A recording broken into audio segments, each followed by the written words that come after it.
ito pong ginagawa natin ay almost 100 years na or mahigit pa. Yung ating hatid naman sa ating Santiago Apostol. At ito pa daw ay nasalin pa sa mga matatanda. Dahil sabi din nila sa atin dito, ang ating simbahan pala ay mahigit 400 years na nakatayo dito. Ang ating parokya. Oo nga.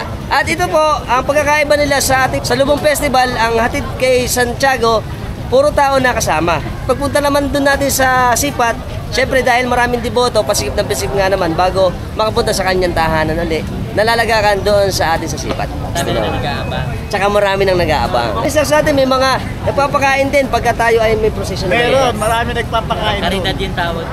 karidad pala yun. Yun. No, tama, meron na naman tayong bagong term. Para ng tao yun eh. Hindi siya lang. Nagpapakaridad. Kasi yung tradition. Nagpapakaridad. Ibig sabihin nagpapakain. Yes. Yun. Parang sa nice Quiapo to know. lang yan, dami nagpapakain, di ba? Oo, tama nga naman. Kaya ito, isang kultura din sa amin na syempre na-discover din natin habang tayo ay nagbablog kasi napakagandang uklatin yung ating mga kultura, lalo dito sa atin sa Bulacan. Kung gusto yung video natin, share nyo rin. Until next time, mga Trabox, keep safe!